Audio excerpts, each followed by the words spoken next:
2024 में क्या लगता है बिहार में सरकार किनकी बनेगी? देखिए भैया, मैं तो बीजेपी का बीजेपी को ही वोट करूंगा। अब आपका मन और किसी का मन में मैं घुसा नहीं हूं, लेकिन मैं बीजेपी को सपोर्ट करूंगा। अब आप पूछिएगा क्यों, मैं बताता हूं। कहा जाता है ना, बचपन से हम ये चीज़ सुनते हैं कि लोगों के ऊपर नमक का कर्ज होता है, कि अगर कोई किसी के घर का नमक खाए ना तो उसका कर्ज आजीवन उसके ऊपर होता है, कितना भी चुका दे लेकिन वो कर्ज नहीं चुकता है। तो आपको पता होगा कि जब कोरोना का महामारी आया था तो उस समय बीजेपी की सरकार थी केंद्र में, और उस समय भारत के अलावा पूरे देश अपना पैर हाथ मोड़कर बैठ चुका था। सब लोग हिम्मत हार चुके थे और सब लोग भारत के ऊपर नज़र टिकाए। तो भैया, मोदी जी ने हमें जीवन दिया है तो एक बार फिर हम उनको मौका देंगे। एक बार 24 में फिर से उनको हम लेकर आएंगे। हाँ, इंसानियत के नाते लेकर आएंगे। न किसी के नोट पर बिकेंगे और न ही धर्म और जातिवाद पे हम जाएंगे। इंसानियत के नाते हम। जी भी तो हैं अच्छे खासे, अभी वो भी तो बिहार के लिए अच्छा कुछ सोच रहे हैं। सोच रहे हैं, करे किए क्या? सोच रहे हैं, सब लोग सोचता है भैया, लेकिन करता कोई नहीं है। किए क्या? उस तेजस्वी भैया को मैं सम्मान करता हूँ, वो मेरे बड़े भाई हैं, और सिर्फ मैं इतना जानता हूँ कि लालू चाचा जी के वो लड़के हैं, सिर्फ इतना ही उनका। बेरोजगारी पूरे देश में है, लेकिन बिहार जैसा हाल कोई देश में नहीं है। इसका रीजन क्या है?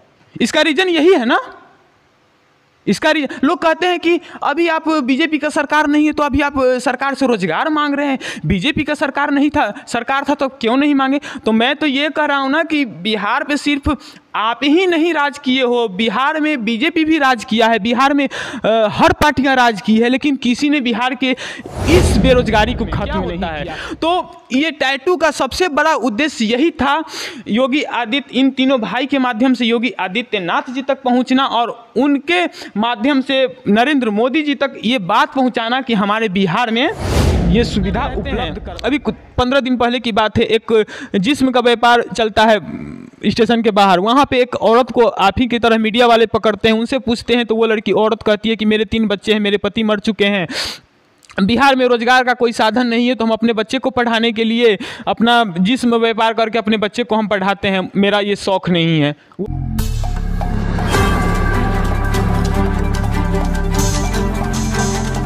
नमस्कार, मैं धनंजय सिंह। आज हम मौजूद हैं पटना में, और आज हमें एक शख्स ऐसे मिले हैं, एक ऐसे युवा मिले हैं जो परिचय के मोहताज नहीं हैं, जिनका नाम अंकित राज है। मैं उनसे बात करूंगा। देख रहे होंगे इनके सीने पे मतलब कि ये टैटू मनोज तिवारी जी का है और रवि किशन जी का है और पवन सिंह का है, शायद नहीं खेसारी लाल का है, दिनेश लाल यादव जी का।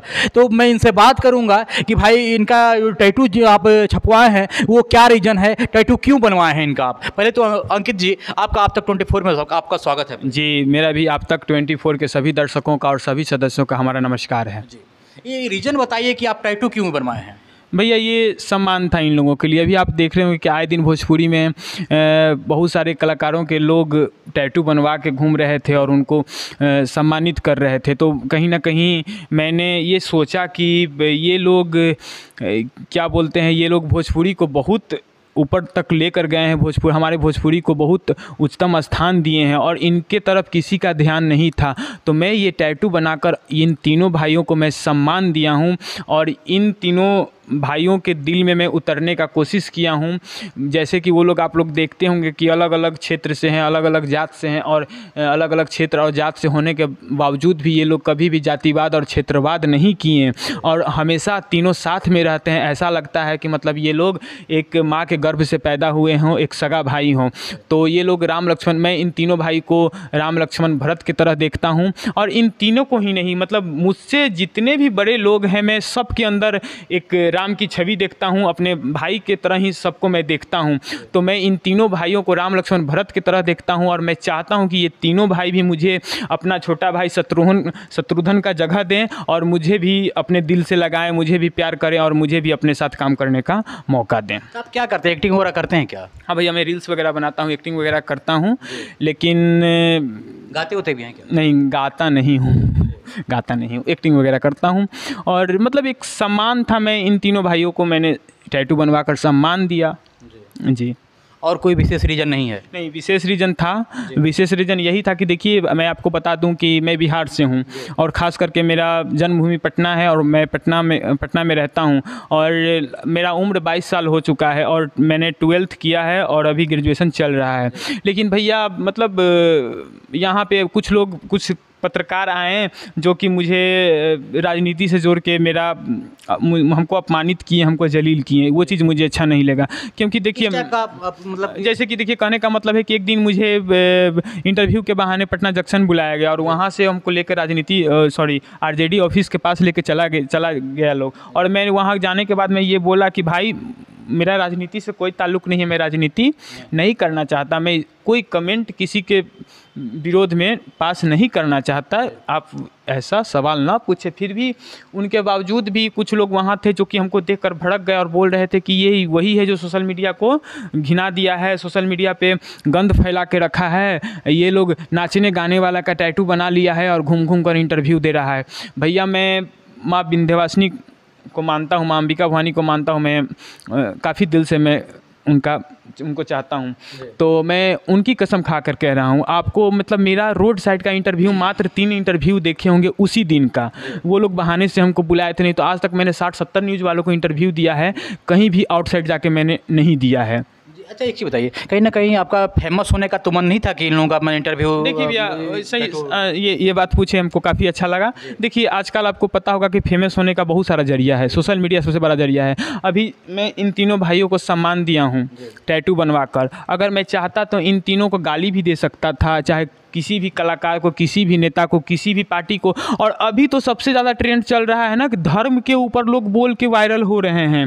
धर्म, किसी भी धर्म को गाली दे दो, वायरल हो जाओ, ये चीज़ कर रहे हैं। तो मैंने भैया वो सब चीज़ नहीं चुना। मैंने ये चीज़ सोचा कि मैं अगर टैटू बनवाता हूँ तो एक सम्मान भी हो जाएगा, मुझे एक प्लेटफॉर्म भी मिल जाएगा और हम वायरल भी हो जाएंगे। और देखिए, वायरल होने का सबसे जो बड़ा सबसे बड़ा वजह यही था कि 22 साल उम्र होने के बाद और हम 12th कर चुके हैं और 12th करने के बाद भी पटना में भैया 2-3 साल, ये हम नहीं, मेरे अलावा किसी भी लोग से पूछिएगा आपको ये चीज़ सुनने को मिलेगा। पटना में मैं 2-3 साल से जॉब ढूंढ रहा हूँ, यहाँ पे 8-10 हज़ार की जॉब हमें नहीं मिल पा रही है। और कंसल्टेंसी वाले बहुत सारे लोग हैं, उनसे मैंने कंसल्ट किया तो उनका क्या है कि मतलब 25-30 हज़ार रुपया जमा कीजिए, उसके बाद आपको जॉब मिलेगा। और भाग्यवश जिस दिन मैं गया था उनके पास, तो उसी दिन मुझे पता चला कि ये लोग पैसा लेकर वैसा करते हैं, क्योंकि उनके कंसल्टेंसी कंपनी में छापा पड़ा था, मेरे सामने पड़ा था। तो मेरा वहाँ से विश्वास उठ गया। तो मतलब एक आखिरी उम्मीद था कि वहाँ पर जाके आदमी कुछ करके अपना जॉब ले सकता था। सरकारी नौकरी के लिए ट्राई नहीं किए क्या?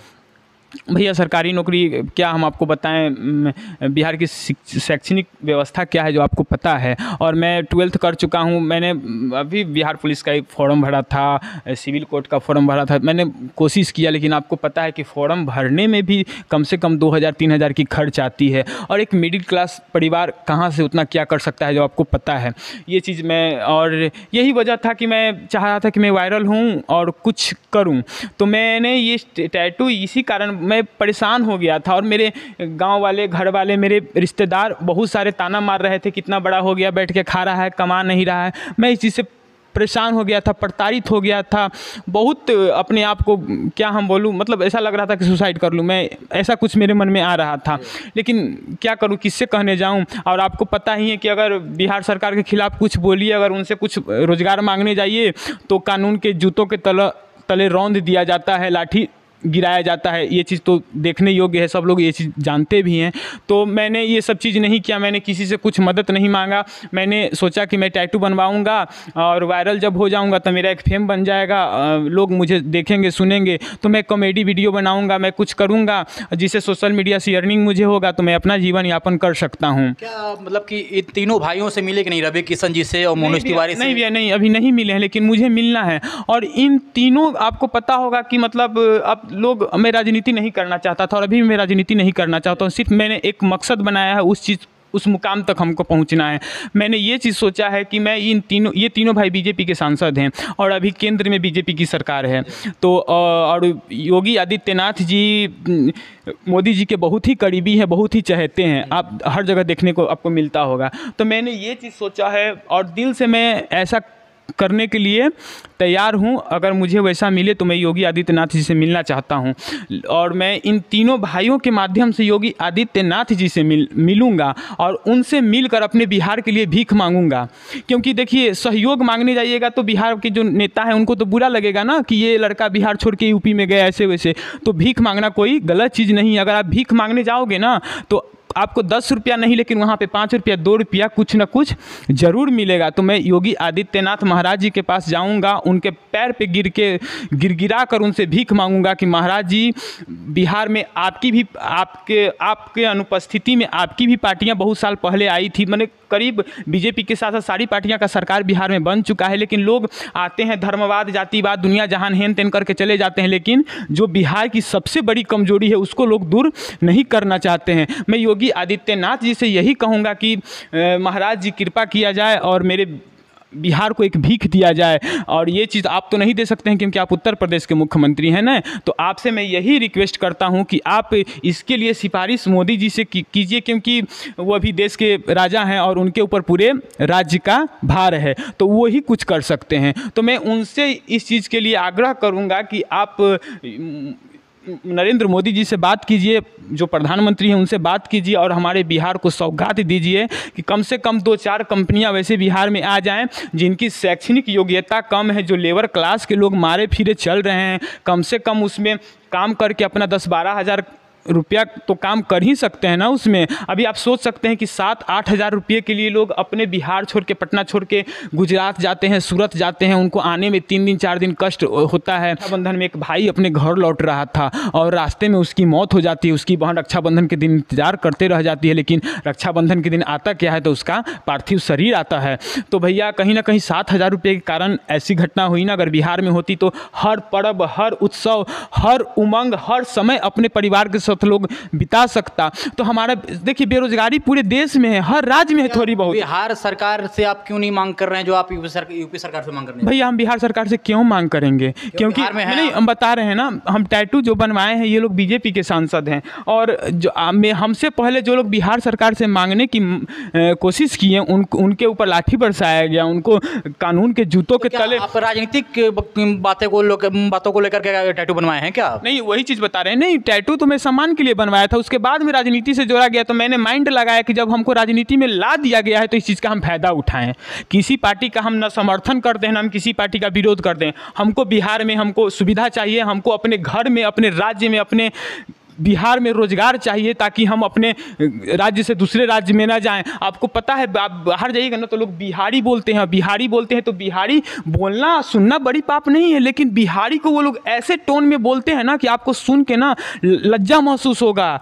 मतलब बिहारी शब्द एक अभिशाप बन चुका है। लोग मतलब किसके कारण, ना हमारे कारण ना आपके कारण, जो हुआ है यहाँ के सरकार लोग ही किए हैं ना। हर साल इनकी पार्टियां बनती है भैया, हर साल इनकी सरकार बनती है, हर 5 साल पे ये लोग आते हैं और जब चुनाव आता है ना तब क्षेत्रवाद, जातिवाद करते हैं और अपना वोट बैंक बनाते हैं। लेकिन इसके लिए कोई मतलब कोशिश नहीं करता है कि हम बिहार से बेरोजगारी को दूर करें। अगर हर 5 साल पे 2 कंपनियां बिहार में दी जाए तो कम से कम 20 साल में 4 कंपनियां, 20 साल में 40 कंपनियां हो जाएंगी ना जी। 20 साल में 40 कंपनियां हो जाएंगी।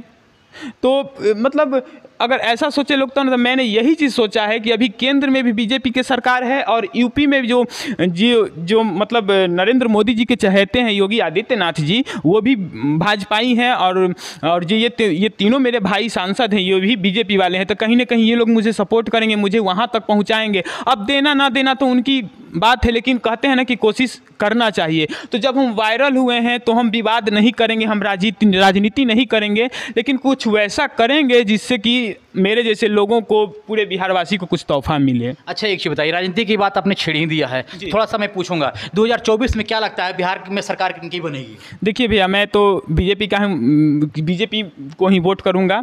अब आपका मन और किसी का मन में मैं घुसा नहीं हूं, लेकिन मैं बीजेपी को सपोर्ट करूंगा। अब आप पूछिएगा क्यों, मैं बताता हूं। कहा जाता है ना, बचपन से हम ये चीज़ सुनते हैं कि लोगों के ऊपर नमक का कर्ज होता है, कि अगर कोई किसी के घर का नमक खाए ना तो उसका कर्ज आजीवन उसके ऊपर होता है, कितना भी चुका दे लेकिन वो कर्ज नहीं चुकता है। तो आपको पता होगा कि जब कोरोना का महामारी आया था तो उस समय बीजेपी की सरकार थी केंद्र में, और उस समय भारत के अलावा पूरे देश अपना पैर हाथ मोड़ कर बैठ चुका था। सब लोग हिम्मत हार चुके थे और सब लोग भारत के ऊपर नज़र टिकाए थे कि मतलब भारत ही कुछ कर सकता है। और हमारा भारत ने ही इंजेक्शन बनाया, वैक्सीन बनाया और बिल्कुल मुफ्त में पूरे भारत के लोगों को 3 डोज लगा ना, पहला डोज, सेकेंड डोज और बूस्टर भी लगा, बिल्कुल फ्री में लगा। अगर इस जगह पे किसी दूसरी सरकार होती तो ऐसा संभव नहीं था, ये संभव नहीं था। और अपने देश में तो अपने देश के अलावा दूसरों देश में भी मोदी जी ये वैक्सीन भेजे थे, उनकी भी जान बचाए थे। तो अगर कोई उस महामारी में हनुमान सिद्ध हो गया और हनुमान के तरह, जैसे हनुमान जी जब लक्ष्मण जी को शक्ति बाण लगा था और हनुमान जी पर्वत लेकर, संजीवनी बूटी लेकर लक्ष्मण जी का प्राण बचाए थे, तो कहीं ना कहीं यहाँ पे तो मोदी जी जो ने किया वो पूरे भारतवर्ष के लिए किया और पूरे भारतवर्ष उनका वैक्सीन लेकर आज जीवित खड़ा है, इस वायरस को मात दे के खड़ा है। तभी तो हमारा भारत आगे बढ़ा, नहीं तो क्या था, 2 साल तो पूरा बंद हो चुका था ना। लग रहा था कि भारत में कुछ है ही नहीं, सब लोग गोड़ हाथ मोड़ कर बैठ गए थे। प्राइवेट जॉब वाले थे जो हाहाकार मार रहे थे, 2 साल नहीं जॉब किए, उनका मतलब कहीं ना कहीं हमारा देश बहुत पीछे चला गया था उस चीज़ से। अगर वैसा महामारी होता 5 साल तो पता नहीं हम लोग के देश में क्या होता। तो भैया मोदी जी ने हमें जीवन दिया है तो एक बार फिर हम उनको मौका देंगे, एक बार 24 में फिर से उनको हम लेकर आएंगे। हाँ, इंसानियत के नाते लेकर आएंगे, ना किसी के नोट पर बिकेंगे और न ही धर्म और जातिवाद पे हम जाएंगे, इंसानियत के नाते हम लेकर आएंगे। युवा नेता तेजस्वी जी भी तो हैं अच्छे खासे, अभी वो भी तो बिहार के लिए अच्छा कुछ सोच रहे हैं। सोच रहे हैं, करे किए क्या? सोच रहे हैं, सब लोग सोचता है भैया, लेकिन करता कोई नहीं है। किए क्या? उस तेजस्वी भैया को मैं सम्मान करता हूँ, वो मेरे बड़े भाई हैं और सिर्फ मैं इतना जानता हूँ कि लालू चाचा जी के वो लड़के हैं, सिर्फ इतना ही उनका पहचान है। उन्होंने बिहार के लिए कौन सा ऐसा पराक्रम किया जो उनको हम वोट देंगे? क्या किया? यही लोग थे ना भैया, यही लोग थे कोरोना में जब मोदी जी वैक्सीन बना रहे थे, मोदी जी देश की सेवा पहुंचा रहे थे और ये लोग उनकी आलोचना कर रहे थे, उनके ऊपर दोषारोपण कर रहे थे। इन लोगों को शर्म नहीं आ रही थी कि वो जीवन बचाने की सोच रहे थे, ये लोग उनकी आलोचना कर रहे थे? क्यों हम इनको वोट करेंगे? हम तो इंसानियत के नाते इस बार हम वोट करेंगे, बीजेपी को वोट करेंगे और सब लोग को करेंगे कि तुम भी बीजेपी को वोट करो अगर तुम्हारे अंदर इंसानियत बची है तब।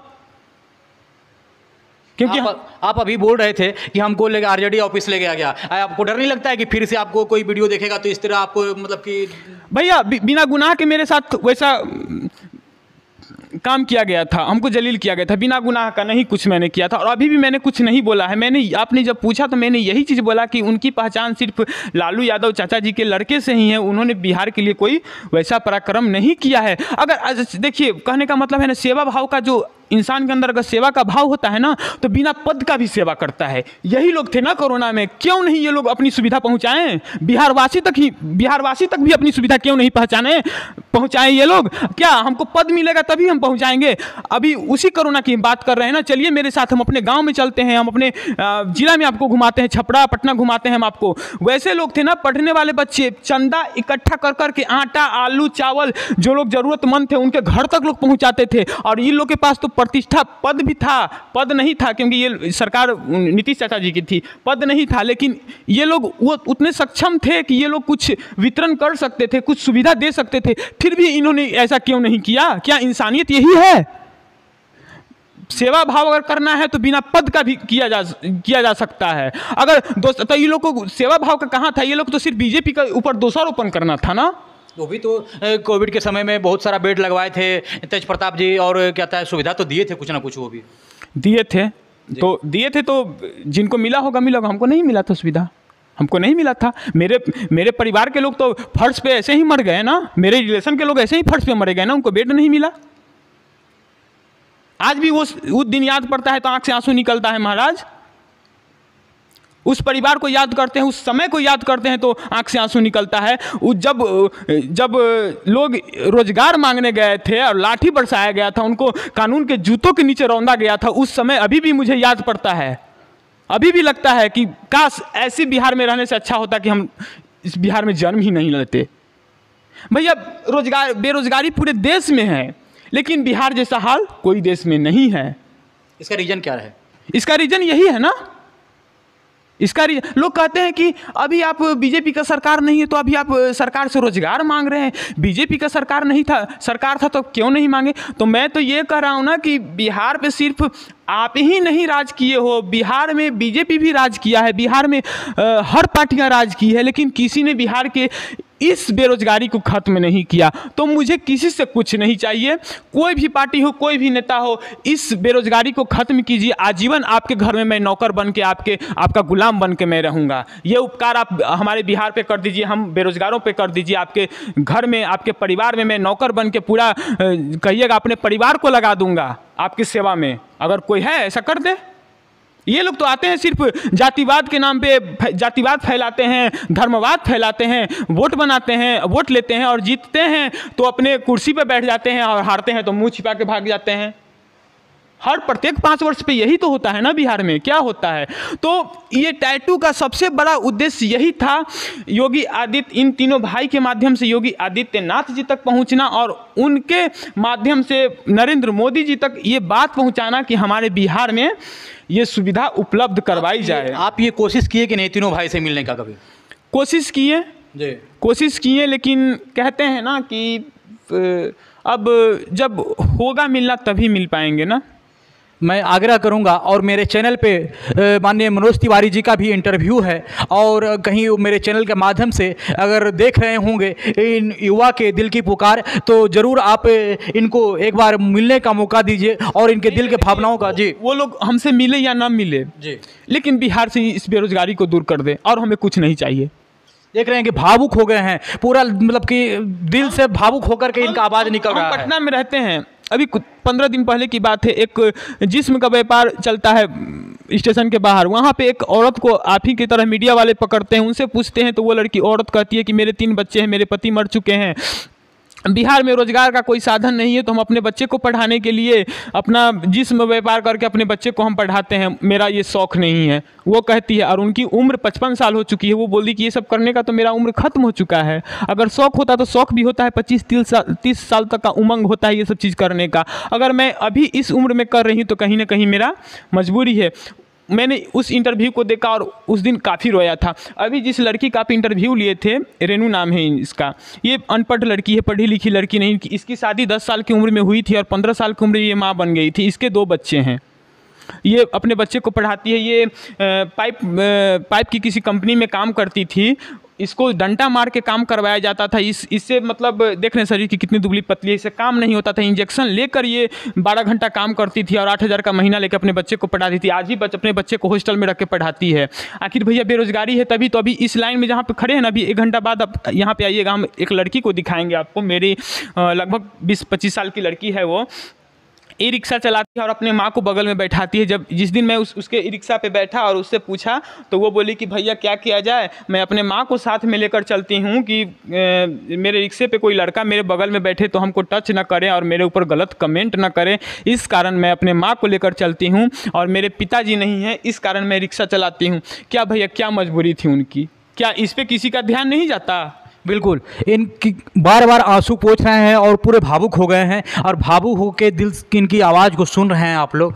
आप ज़रूर समझ रहे होंगे, मैं भी भावुक हो चुका हूं इनके भावुकता को देख करके कि मतलब कि ऐसे ऐसे यंग जनरेशन के युवा हैं और ये देश के लिए, बिहार के लिए कितना कुछ करना चाहते हैं और क्या बयां कर रहे हैं कि कोई लड़की है वो अपने मतलब कि रोजी रोजगार के लिए ई रिक्शा चलाती है, कोई लड़की है कंपनी में काम करती है, कोई कुछ करती है, कोई कुछ करती है। भैया मतलब कि युवक हैं, इनको नौकरी चाहिए, रोजगार नहीं मिल रहा है, घर चलाना है, परिवार चलाना है, इनको रोजगार नहीं मिल पा रहा है। इस कारण से मतलब कि ये परेशान है। और टैटू छपाना इनका मुख्य उद्देश्य, ये कह रहे हैं बार बार कि मेरा मुख्य उद्देश्य ये नहीं था कि राजनीतिक से जुड़ना। लोग मुझे राजनीतिक से जोड़ दिए हैं तो मैं जुड़ गया हूँ, लेकिन मेरा मुख्य उद्देश्य नहीं था। मेरा मुख्य उद्देश्य था कि मतलब भाइयों से प्यार करता हूँ और भाइयों से मिल करके कुछ अच्छा करूँ। मेरे पास एक फ़ोन आया था जब टैटू मैं 13 जून को टैटू बनवाया था, 13 जुलाई को वायरल हुआ हुआ हूँ, 14 जुलाई को वायरल हुआ हूँ। उसके बाद बहुत सारे मेरे पास फ़ोन आए थे, मेरा फ़ोन टूट गया, नहीं तो हम आपको कॉल रिकॉर्डिंग सुनाते हैं।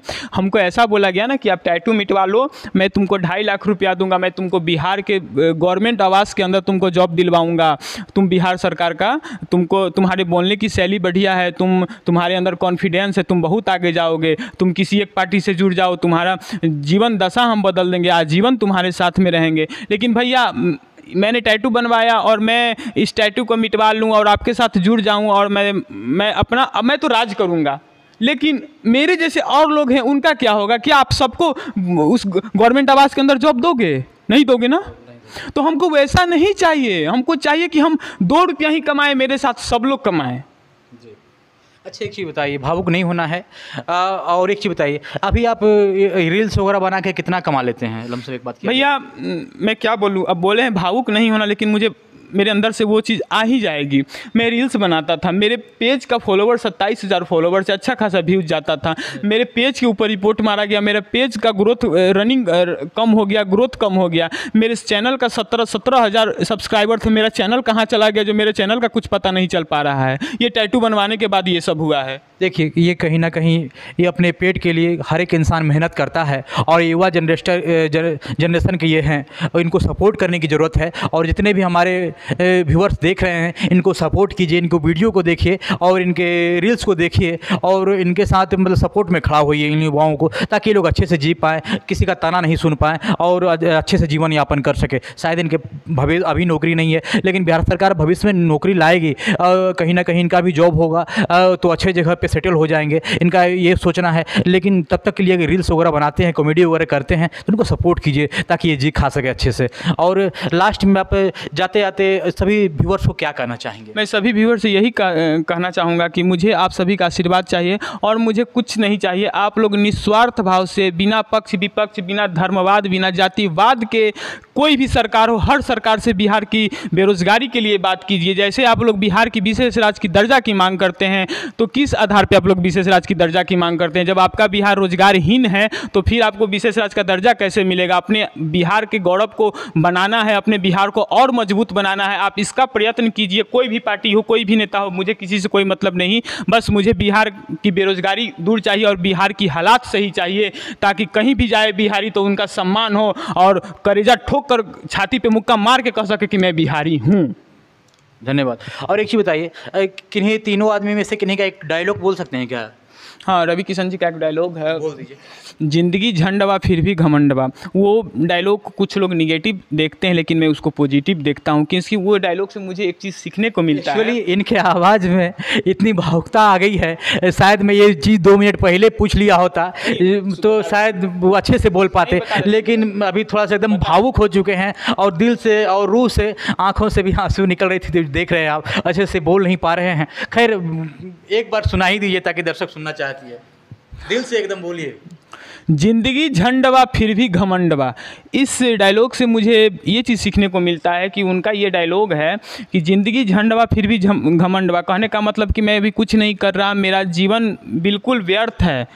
झंड है, झंड का मतलब होता है कि कुछ नहीं, आवारा, इस टाइप का कुछ होता है। तो मैं बिल्कुल, मेरा ज़िंदगी झंड है, मैं अपने जीवन में कामयाब नहीं हूँ, मैं अपने पैर पे खड़ा नहीं हूँ, लेकिन फिर भी मुझे घमंड है कि मैं जीवित हूँ और अपने जीवन को जी रहा हूँ, संघर्ष कर रहा हूँ। तो उन्हीं के इस डायलॉग से मुझे ये प्रेरणा मिलता है कि कितनी भी कमियाँ आए जीवन में, कितना भी संघर्ष आए, सबको झेल के पार जाना है, लेकिन अपने आप को आत्महत्या कभी मत करना, कभी भी हिम्मत यार मत हारना। अपने आप को संघर्ष करो और अपने आप को उस मुकाम तक पहुंचाओ जहां लोग आज आपका बहिष्कार कर रहे हैं, कल आपका सराहना करें। बिल्कुल। अच्छा, लास्ट में आप अपना जो नया यूट्यूब चैनल बनाए हैं, आपका फॉलोवर्स जो भी हो, लेकिन आप मेरे जनता देख रहे होंगे, शायद आपको सर्च करेंगे, बता दीजिए किस नाम से? देखिए, मैं अभी मेरा चैनल नहीं बना है, ठीक है। मेरा पेज है अंकित भारद्वाज के नाम से, और मेरा जो प्रोफाइल है फेसबुक, वो उसका नाम है अंबिका पुत्र अंकित भारद्वाज। और एक पेज मैंने अभी नया बनाया है, बेरोजगार बिहारी अंकित भारद्वाज, ये मेरा पेज है। और जो अंकित भारद्वाज को ही आप लोग फॉलो करें, क्योंकि उस पर अच्छे खासा फॉलोवर्स हैं। अभी उसका रनिंग थोड़ा सा कम हो गया है, लेकिन उसको थोड़ा सा मेहनत करेंगे, उसको फिर से रनिंग में लाएंगे। चलिए, धन्यवाद। अभी हम अंकित जी से बात कर रहे थे, जो कि देख रहे होंगे मनोज तिवारी, रवि किशन जी, और ये क्या कहता है, दिनेश लाल यादव जी, तीनों आदमी का ये टैटू अपने सीने पे बनवाए हुए हैं और सारे बयान आपके सामने कर रहे थे। मैं इनसे मिलकर आप लोगों तक रूबरू करने का कोशिश किया और आप देखते रहिए आप तक 24 न्यूज़। हम धनंजय सिंह, जय हिंद, जय भारत। धन्यवाद। धन्यवाद।